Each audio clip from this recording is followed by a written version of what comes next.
Hello students, welcome back to our YouTube channel the basics. मेरा नाम है आदर्श और आज हम लोग पढ़ने वाले हैं क्लास 10 CBSE का हमारा टॉपिक इलेक्ट्रिसिटी हमारा फिजिक्स का फर्स्ट चैप्टर है। इसके पहले भी मैंने इलेक्ट्रिसिटी के रिलेटेड 4 वीडियोस पहले अपलोड किए हैं। जिन लोगों ने इन वीडियोस को नहीं देखा है, please click on the i button to watch those videos, क्योंकि आज का हमारा ये जो वीडियो है ये इलेक्ट्रिसिटी का एंडिंग वीडियो है। ये one of the last topics of electricity. I don't know इसके बाद इलेक्ट्रिसिटी पे मुझे कुछ और एक्सप्लेन करने की ज़रूरत हो या ना हो। अगर इस वीडियो के बाद भी स्टिल आपको कोई डाउट्स रह जाते हैं, किसी तरह के दिक्कत रह जाते हैं, तो please tell us in the comment section और you can also contact me in the WhatsApp number given in the description. I hope इसके पहले जितने भी वीडियोज़ आप लोगों ने देखे हैं सारे आपको समझ में आए हैं। Please keep telling the reviews in the comment section. तो चलिए स्टार्ट करते हैं हम लोग आज इलेक्ट्रिसिटी का हमारा one of the last topics. आज हम लोग 2 टॉपिक्स पढ़ने वाले हैं। क्या क्या हैं वो दो टॉपिक्स? हमारे आज के 2 टॉपिक्स है domestic electrical circuit and heat. Domestic electrical circuit हम लोग सबसे पहले पढ़ेंगे और लास्ट में हम लोग क्या पढ़ने वाले हैं? हीट पढ़ने वाले हैं। देखते हैं डोमेस्टिक इलेक्ट्रिकल सर्किट का क्या मतलब है। देखिए, हम लोगों ने रेजिस्टेंस को कनेक्ट करने का मैंने आपको बताया था 2 तरीका। 2 तरीके क्या थे? First one was series and another one was parallel. मैंने आपको बताया था कि किसी भी रेजिस्टर को, कोई भी किसी भी 2 रेजिस्टर को, 3 रेजिस्टर को या मोर देन 2 रेजिस्टर को कनेक्ट करने के 2 तरीके थे, सीरीज़ और पैरेलल। अब आपको पता है कि कोई भी अप्लायंस अगर है, it must have some resistance and in one way और अनदर अगर हम लोग एक से ज़्यादा डिवाइसेस को कनेक्ट कर रहे हैं, देन वी आर कनेक्टिंग 2 और मोर देन 2 रेजिस्टर्स।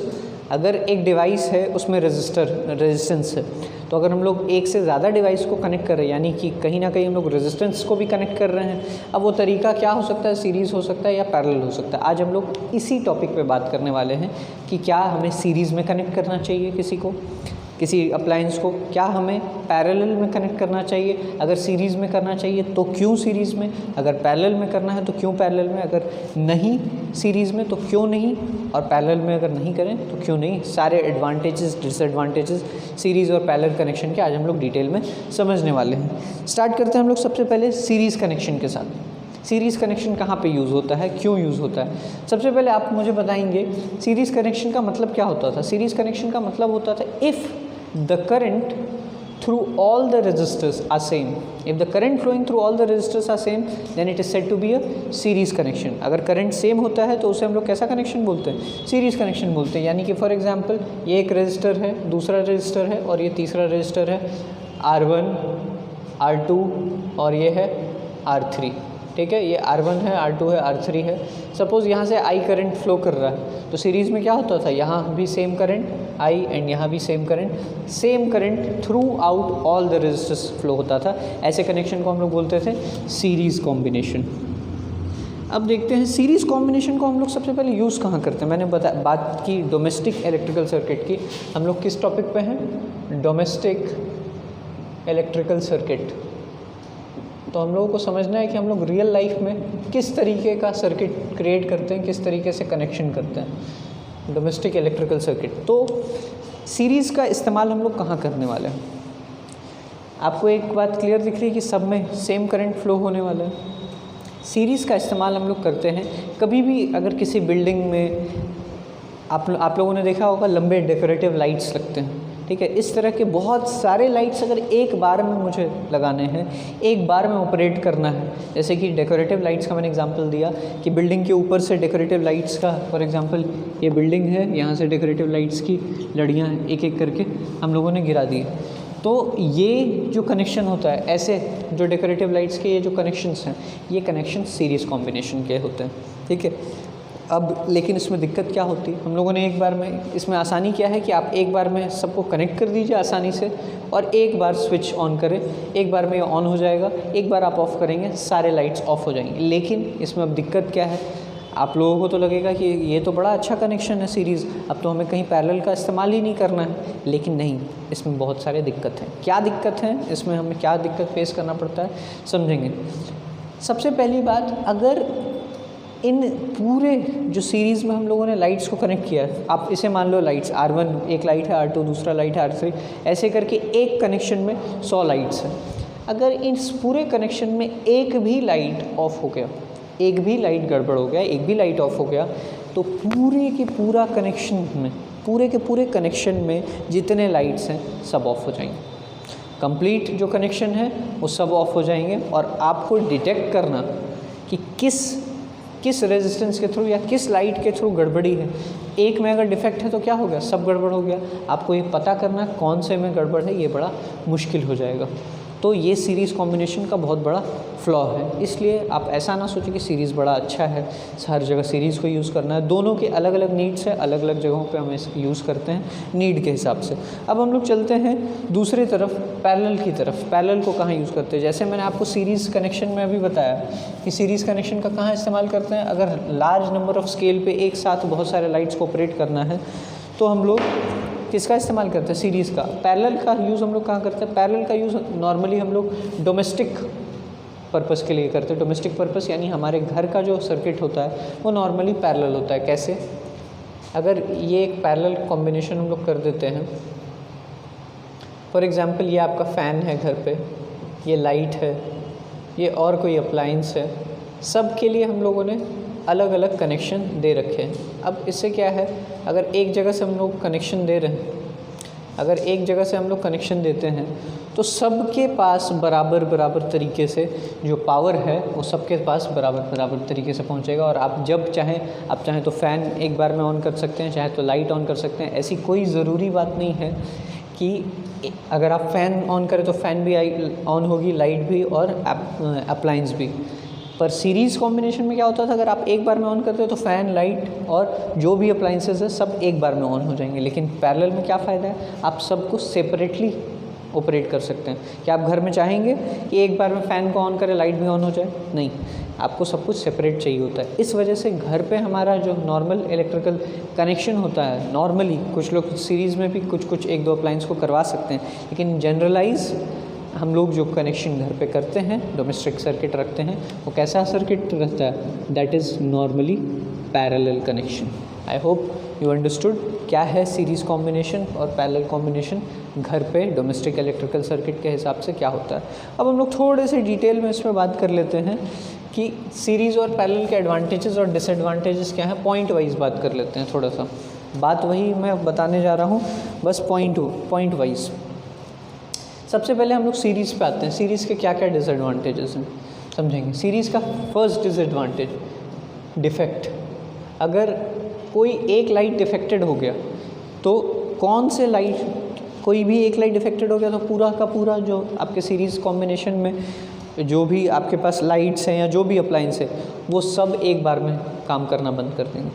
अगर सब एक बार में काम करना बंद कर देंगे तो क्या होगा, आप कभी भी बीच में कौन सा डिफेक्टेड है उसको पता करना, किस में गड़बड़ है, वो आपके लिए बहुत दिक्कत वाली बात हो जाएगी, बड़े मुश्किल से मिलेगा। तो ये पहला इसका दिक्कत है कि डिफेक्टेड लाइट को पता करना, डिफेक्टेड अप्लायंस पता करना कि कौन से जगह पे गड़बड़ी है, ये बड़ा मुश्किल होता है सीरीज़ में। दूसरी चीज़ दूसरा इसका क्या डिसएडवांटेज है, that we have only one switch for all the appliances और all the lights, all the registers. एक स्विच, सिंगल स्विच होता है इसमें।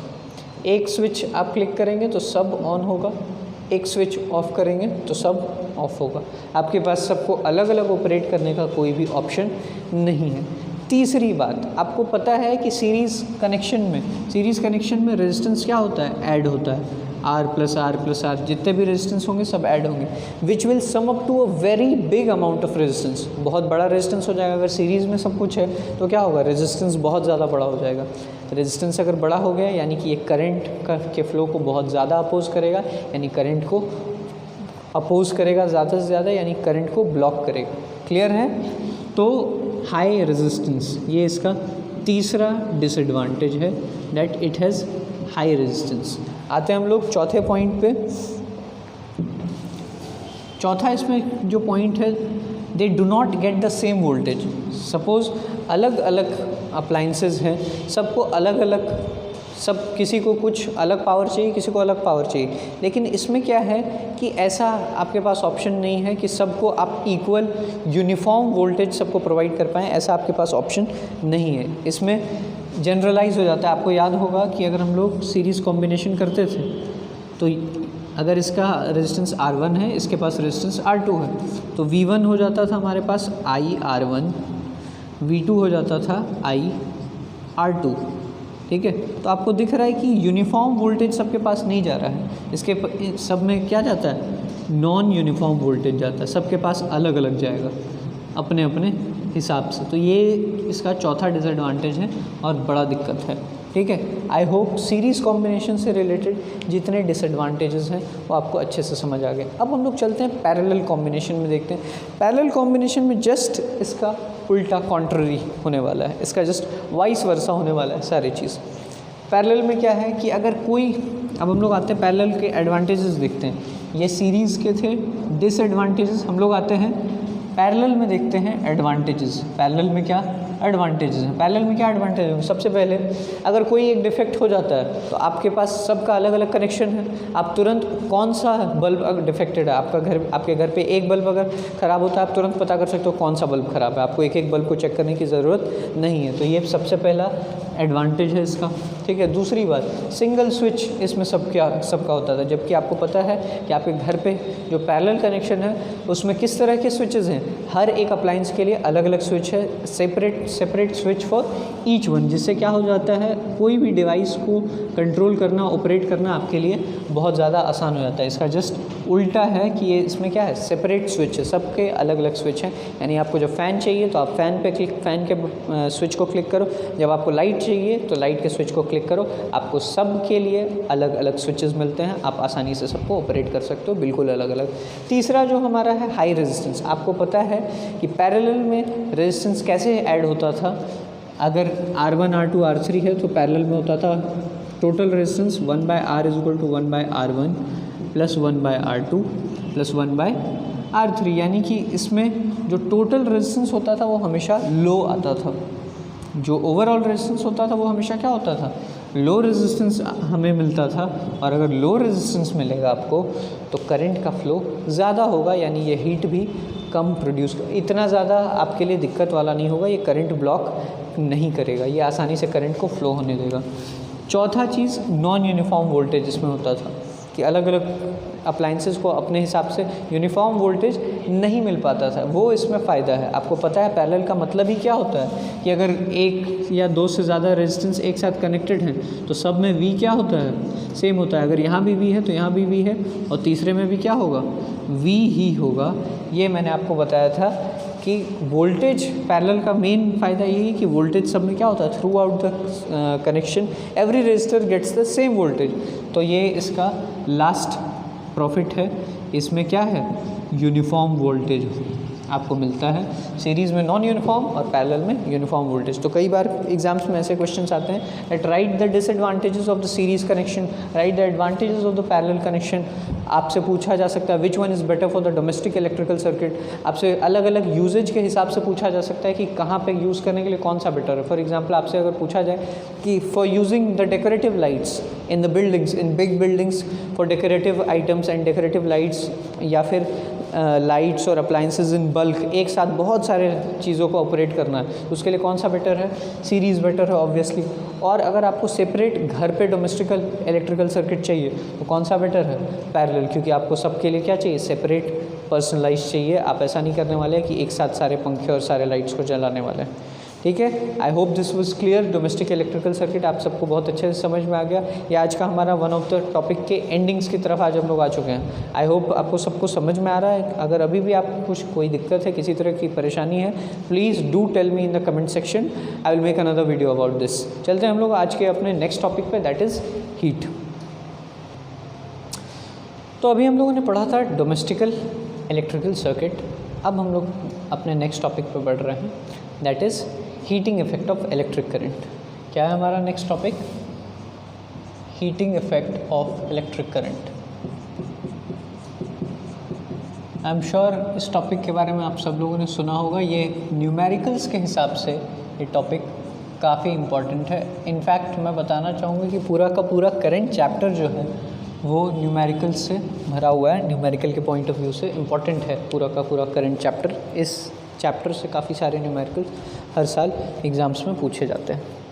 Heating effect of electric current,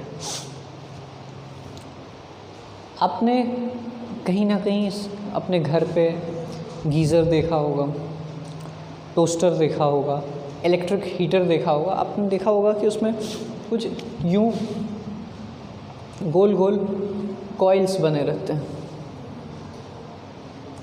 कुछ इस तरह के कॉइल्स बने रहते हैं, इस तरह का कुछ दिखता है इलेक्ट्रिक हीटर। और आप देखोगे कि जब आप इलेक्ट्रिक हीटर से पानी गर्म करते हो या फिर इलेक्ट्रिक हीटर, आप लोग रूम हीटर आपने देखा होगा, रूम हीटर कुछ ऐसा होता है एंड अंदर में कॉइल्स बने रहते हैं। एंड जब आप देखोगे ठंड के टाइम पे आप हाथ सेकते हो, इससे गर्मी लेते हो, तो आप देखोगे कि अंदर ये जो कॉइल्स हैं, ये कॉइल्स बिल्कुल लाल दिखते हैं, बिल्कुल रेडिश दिखते हैं ये कॉइल्स। ऐसा क्यों है? और ये जो रेडिश दिखने वाले कॉइल्स हैं, इसी से हीट का एमिशन हो रहा है, आपको हीट मिलती है। तो ये क्या फेनोमेना है पूरा, कैसे है, क्या ये लाल क्यों हो रहा है, रेड क्यों हो रहा है, इससे हीट हमें कैसे मिल रहा है, इस पूरे फेनोमेना को ही समझना है हमें। इसी फेनोमेना को हम लोग कहते हैं heating effect of electric current. आते हैं, देखते हैं heating effect of electric current क्या है, इसका क्या मतलब है। सबसे पहले हीट इसमें कैसे प्रोड्यूस होता है ये मैं आप लोगों को समझा देता हूँ। How is heat produce in electric current. आपको पता है दैट कभी भी हम लोग एक फॉर्म से दूसरे फॉर्म में अगर एक फॉर्म से दूसरे फॉर्म में एनर्जी का कन्वर्जन करता है, आपको एनर्जी कन्वर्जन याद होगा, किसी भी एक फॉर्म से एनर्जी के दूसरे फॉर्म ऑफ एनर्जी में अगर हम लोग कन्वर्ट करते हैं तो completely 100% same to same energy का कन्वर्जन नहीं होता, कुछ ना कुछ एनर्जी वेस्ट आउट हो जाती है दूसरे फॉर्म में। जैसे कि अगर आप मैकेनिकल एनर्जी ज़्यादा अगर कहीं पे लगाते हो फ्रिक्शन को ओवरकम करने के लिए, फ्रिक्शन आपको याद होगा कि अगर कोई चीज़ मूव नहीं हो रही है, ज़मीन पे है, कोई चीज़ मूव नहीं हो रही है आसानी से, दो सरफेस के बीच में फ्रिक्शन लगता है, आप ज़्यादा ज़ोर लगाते हो, ज़्यादा ज़ोर से करो तो आपको हीट प्रोड्यूस यहाँ पे मिलेगा। आपको पता चलेगा कि जब आप मैकेनिकल एनर्जी को काइनेटिक एनर्जी में कन्वर्ट करने की कोशिश करते हो, किस फॉर्म से, मैंने आपको बताया कि मैकेनिकल टू काइनेटिक अगर करने की कोशिश करते हो तो फ्रिक्शन को आपको ओवरकम करना होता है। आप फ्रिक्शन को ओवरकम करने की कोशिश करते हो, और जब आप फ्रिक्शन को ओवरकम करने की कोशिश करते हो तो यही फ्रिक्शन हमें किस फॉर्म में मिलता है, हीट एनर्जी हमें देता है। आपको कुछ ना कुछ हीट प्रोड्यूस मिल जाएगा, ठीक है। तो आपको पता है कि 100% जब भी आप किसी एनर्जी को दूसरे फॉर्म में कन्वर्ट करो तो 100% एनर्जी का कन्वर्जन नहीं हो पाता है। अगर एनर्जी का कन्वर्जन नहीं हो पाता है 100%, तो बाकी जो वेस्टेड एनर्जी, जो एनर्जी इधर उधर डिसिपेट हो गई, वो किस फॉर्म में जाती है, वो जाती है हीट एनर्जी के फॉर्म में, ठीक है। सिमिलरली जैसे मैंने अभी मैकेनिकल टू काइनेटिक का बताया, उसी तरीके से जब हम लोग इलेक्ट्रिकल एनर्जी को डिफरेंट फॉर्म्स में कन्वर्ट करने की कोशिश करते हैं, जब हम लोग इलेक्ट्रिकल एनर्जी को एक फॉर्म से दूसरे फॉर्म में कन्वर्ट करने की कोशिश करते हैं, फॉर एग्जांपल इलेक्ट्रिकल एनर्जी को हम लोग कन्वर्ट करते हैं मैकेनिकल एनर्जी में, या किसी भी फॉर्म में अगर हम लोग कन्वर्ट करने की कोशिश करते हैं इलेक्ट्रिकल एनर्जी, तो कुछ ना कुछ हीट वेस्ट आउट हो, कुछ ना कुछ एनर्जी वेस्ट आउट हो जाती है, 100% कन्वर्जन नहीं होता। कुछ जो एनर्जी डिसिपेट हो जाती है वो किस फॉर्म में नॉर्मली डिसिपेट होती है, heat energy. And this phenomena is called heating effect of electric current. यानी कि किसी भी सर्किट के थ्रू जब करंट पास हो रहा है तो कम्प्लीटली एनर्जी दूसरे फॉर्म में नहीं होके कुछ ना कुछ फॉर्म, किस फॉर्म में डिसिपेट हो रही है, heat. And this phenomena is known as heating effect of electric current. अब हम लोग देखते हैं heating effect of electric current को ध्यान से।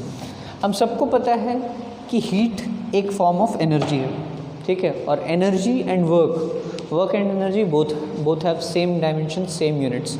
हम लोगों ने पढ़ा था कि वर्क का फॉर्मूला इस केस में क्या होता है, I²RT। सिमिलरली क्योंकि हीट भी वर्क के फॉर्म में ही होता है, सेम डायमेंशन सेम यूनिट, तो हीट का भी क्या फॉर्मूला है, I²RT। इसका मतलब क्या है, इससे हमें 2-3 फैक्टर्स समझने होंगे। First factor, at heat is directly proportional to the square of current passing through a circuit. For example ये एक सर्किट है and a current I is flowing through it for a time of t seconds। t seconds के लिए current इससे flow हो रहा है and this resistance is R।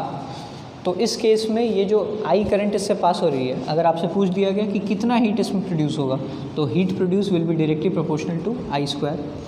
Heat produced will be directly proportional to the resistance of the wire and the heat produced will be directly proportional to the time for which the current is passing through it. यानी कि जितने time तक, जितने ज़्यादा लंबे समय तक इससे करंट पास होगा उतना ज़्यादा हीट प्रोड्यूस होगा, जितना ज़्यादा रेजिस्टेंस होगा उतना ज़्यादा हीट प्रोड्यूस होगा। तो ये कुछ फैक्टर्स हैं जो आपको समझने इसमें ज़रूरी है। क्या फॉर्मूला है हीट का? H is equal to I square R T. H is directly proportional to I square, H is directly proportional to R and H is directly proportional to T। I hope ये जो formula है ये आसानी से समझ में आ गया होगा। ऑब्वियसली SI यूनिट क्या होता है हीट का?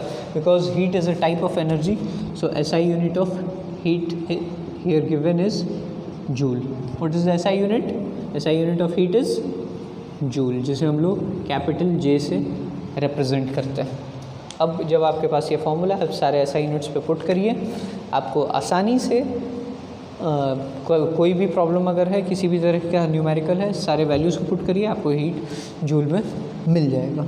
अब हम लोग आते हैं इसे थोड़े डिटेल में समझने के लिए। अब मैंने आपको ये बात तो बता दी कि किसी भी तरह का सर्किट है, अगर उससे करंट पास हो रहा है, रेजिस्टेंस है, तो वो क्या प्रोड्यूस करेगा? हीट प्रोड्यूस करेगा। लेकिन क्या सारे जो डिवाइसेस हैं वो इतना हीट प्रोड्यूस करते हैं? नहीं। फॉर एग्ज़ाम्पल एक बहुत छोटा सा एग्जांपल देता हूँ मैं। फ़ैन, जो इलेक्ट्रिकल फ़ैन है आपके घर पे, जब वो घूम रहा है, क्या वो बहुत ज़्यादा हीट प्रोड्यूस करता है? नहीं।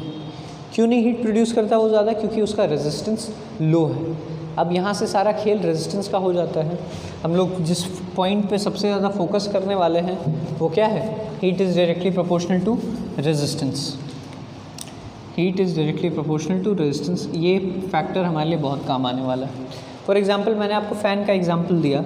अगर एक फ़ैन है, क्या फ़ैन में भी उतना ज़्यादा हीट प्रोड्यूस होता है? नहीं। जब फ़ैन से करंट पास हो रहा है तो उसके पास लो रेजिस्टेंस है, जिसके वजह से वो ज़्यादा से ज़्यादा करंट को पास होने देता है एंड ज़्यादा एनर्जी के ब्लॉकेज को सपोर्ट नहीं करता है, जिसके वजह से फ़ैन में ज़्यादा हीट प्रोड्यूस नहीं होता है। लेकिन वही अगर हम दूसरे तरफ देखें, अगर मैं बात करता हूँ एक इलेक्ट्रिक टोस्ट की या इलेक्ट्रिक हीटर की, तो उस केस में क्या होता है? हम लोग एक ऐसा एलिमेंट यूज़ करते हैं इसके कॉइल में। आपने कॉइल देखा होगा, रेड हॉट हो जाता है बिल्कुल। इसमें हम एक ऐसा कॉइल यूज़ करते हैं जिसका रेजिस्टेंस क्या है? बहुत ज़्यादा हाई है। We use a very high resistance coil. एक बहुत हाई रेजिस्टेंस वायर को हम लोग कॉइल में इस्तेमाल करते हैं, जिसकी वजह से क्या होगा? आपको पता है heat is directly proportional to resistance, जिसकी वजह से ज़्यादा से ज़्यादा इसमें हीट प्रोड्यूस होगी। वो ज़्यादा से ज़्यादा एनर्जी को वहीं पे ब्लॉक करके रख लेता है, अपने थ्रू क्रॉस नहीं होने देता, and that's why it becomes very much heated up. Clear है ये कैसे ये फेनोमेना है?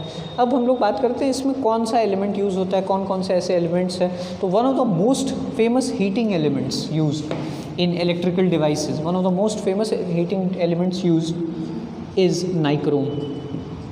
One of the most famous heating element is nichrome. nichrome को अक्सर हम अपने घर पे डिफरेंट हीटिंग डिवाइसेस पे इस्तेमाल करते हैं। जैसे कि किन डिवाइसेस में इस्तेमाल करते हैं, एक एक करके अगर मैं बात करूं तो we use it in electric heater. हम लोग इलेक्ट्रिक हीटर में नाइक्रोम का इस्तेमाल करते हैं। उसके बाद गीज़र में we use it in geyser, we use it in toast. इन सारे अप्लाइंसेस में हम नाइक्रोम का इस्तेमाल करते हैं। अब नाइक्रोम ही क्यों इस्तेमाल करते हैं, बात ध्यान से समझेंगे। क्योंकि नाइक्रोम एक ऐसा एलिमेंट है जिसका नाइक्रोम एक ऐसा एलिमेंट है जिसका मेल्टिंग पॉइंट बहुत हाई है, अबाउट 1400 डिग्री सेल्सियस के आसपास इसका रेजिस्टेंस है। अब इतना हाई अगर रेजिस्टेंस होगा तो एक करंट को आसानी से पास नहीं होने देगा, और due to high resistance heat भी इसमें बहुत ज़्यादा प्रोड्यूस होगा। So it produces a lot of heat due to which the coil becomes hot, and उससे जिस भी पर्पज़ के लिए हमें हीट का इस्तेमाल चाहिए, फॉर एग्जांपल अगर पानी गर्म करना है या किसी भी तरह का रूम गर्म करना है तो ये हीट प्रोड्यूस करेगा इलेक्ट्रिकल हीटर। गीज़र अगर पानी गर्म करना है बाथरूम में, टोस्ट अगर आपको ब्रेड को सेकना है, देयर यू गो। तो डिफरेंट टाइप्स ऑफ अप्लाइंसेस में नाइक्रोम का हम लोग इस्तेमाल करते हैं। अच्छा भाई, अब इसमें एक और बड़ा सवाल आता है। बच्चे अक्सर पूछते हैं कि ये आपने हीटर दे दिया, इसके अंदर आपने बताया कि नाइक्रोम है, ये कॉइल है नाइक्रोम का, बट इससे जो कॉपर वायर आया है, इससे जो वायर आया है वो गर्म क्यों नहीं होता है? तो इसका रीज़न ये है कि नॉर्मली ऐसे केसेस में जो कॉइल है वो तो नाइक्रोम का है, बट ये जो वायर है ये किस चीज़ का है? ये कॉपर का है। एंड हमें पता है कि कॉपर का रेजिस्टेंस क्या होता है? Copper's resistance is very low. Copper का रेजिस्टेंस क्या है? बहुत ज़्यादा लो होता है। और अगर कॉपर का रेजिस्टेंस लो है तो वो ज़्यादा से ज़्यादा करंट को पास होने देगा, और रेजिस्टेंस लो है तो हीट प्रोड्यूस भी क्या होगा? बहुत कम होगा। इस वजह से क्या है कि जो कनेक्टिंग वायर है उसमें हीट प्रोड्यूस नहीं होता है, बट जो हीटिंग एलिमेंट है आपके पास, जो डिवाइस है, जो अप्लायंस है, उसमें बहुत ज़्यादा हीट प्रोड्यूस होता है। एंड इस वजह से आप उसको सही तरीके से यूटिलाइज़ कर पाते हो। I hope I have answered all types of questions over here. Nichrome से रिलेटेड बार बार ये क्वेश्चन पूछा जाता है, why nichrome is used in electrical devices? Because nichrome has a very high resistance and also it has a very high melting point due to which it does not oxidizes easily। यानी कि इसका बहुत high resistance है जिसकी वजह से high heat produce होता है, और साथ ही साथ इसका मेल्टिंग पॉइंट भी बहुत हाई है जिसकी वजह से ये आसानी से इन्वायरमेंट में ऑक्सीडाइज नहीं होता है, मेल्ट नहीं होता है। आई hope this answer is very much clear. इसके बाद एक दो एग्जाम्पल्स को बच्चे डिस्कस कर लेते हैं। क्या एग्जाम्पल्स है? जैसे कि नाइक्रोम को क्यों यूज़ किया गया। एक और बहुत फेमस एग्जाम्पल है heating effect of electric current. मैं ध्यान से बता देता हूँ, ध्यान देंगे। One of the most famous examples is electrical fuse. आपने क्लास 9th 8th में कई बार पढ़ा होगा इलेक्ट्रिकल फ्यूज़। उसमें हम लोग बिल्कुल एक पतला सा वायर यूज़ करते हैं इलेक्ट्रिकल फ्यूज़ में। क्यों पतला वायर यूज़ करते हैं? Because if this is a very thin wire, अगर थोड़ा सा भी ज़्यादा हीट प्रोड्यूस होगा तो ये क्या हो जाएगा? ये वायर ब्रेक हो जाएगा, ये टूट जाएगा एंड कनेक्शन ब्रेक हो जाएगा। तो आपके पूरे घर पे जितने तरह के अप्लाइंसेस हैं वो सेफ़ हो जाएंगे। पहले हम लोग फ्यूज़ यूज़ करते थे, आजकल फ्यूज़ का नया जो फॉर्म है दैट इज़ MCB। फ्यूज़ का नया फॉर्म क्या है? MCB। इसका फुल फॉर्म होता है miniature circuit breaker. I hope आप सब ने इस चीज़ को पढ़ा होगा। फ्यूज़ का जो नया फॉर्म है आजकल हम यूज़ करते हैं MCB। इसे हम लोग अपने मेन स्विच के जगह पे लगाते हैं, ताकि जहाँ से भी पावर या इलेक्ट्रिसिटी हमारे घर पे आ रही है, अगर अचानक से बहुत ज़्यादा वोल्टेज अप होता है, बहुत ज़्यादा करंट अगर हमारे घर पे आने लगता है, तो बहुत ज़्यादा करंट क्या होगा? अगर बहुत ज़्यादा करंट आया तो ये जो पतला सा वायर फ्यूज़ में हमने लगा रखा है वो ज़्यादा हीट को बियर नहीं कर पाएगा, और क्या हो जाएगा? ये वायर ब्रेक डाउन हो जाएगा, जिसकी वजह से पूरा सर्किट टूट गया। सर्किट अगर टूट गया तो करंट फिर आगे फ्लो नहीं होगा, कनेक्शन ब्रेक हो गया, और हमारे घर पे जितने अप्लाइंसेस हैं वो सब सेफ़ हो गए, बस एक छोटे से वायर के टूटने से। ठीक है, इसे हम लोग फिर तुरंत, it is easy to replace. आप नया एक वायर लगाइए, इसमें फिट टू गो अगेन। ठीक है, तो इसे यूज़ करना बहुत आसान है। और उससे भी आसान आजकल का जो नया डिवाइस है MCB, इसमें आपको कुछ करना भी नहीं है, ऑटोमेटिक अपने आप को शिफ्ट कर लेता है MCB। ठीक है, खुद जब बहुत ज़्यादा पावर आएगा तो ये शिफ्ट डाउन करेगा, और फिर आपको बस उसे शिफ्ट अप कर देना, there you go, ready to go. तो अच्छा, एक और one of the most examples, दो तो मैंने बता दिया नाइक्रोम का, एक मैंने बता दिया इलेक्ट्रिकल फ्यूज़ का। The last example which I am going to quote over here is the example of electric bulb. Although आजकल ये फैशन में नहीं है, आजकल ये ज़्यादा यूज़ नहीं होता है, but still it is a classic example, so I am going to tell you about that electric bulb. आपने देखा होगा आज के डेट पे तो हमारे पास CFLs है, LED यूज़ होते हैं, लेकिन अभी से कुछ टाइम पहले हमारे घर पे जो बल्ब यूज़ होते थे वो कुछ इस तरह के होते थे, एंड अंदर में यहाँ से एक फिलामेंट निकला होता था जो कुछ इस तरीके से का दिखता था। This was the electric bulb, अगर आपको याद हो। इसके अंदर का अगर हम लोग पार्ट का बात करें तो ये फिलामेंट होता है यहाँ अंदर में, दिस इज़ कॉल्ड फिलामेंट।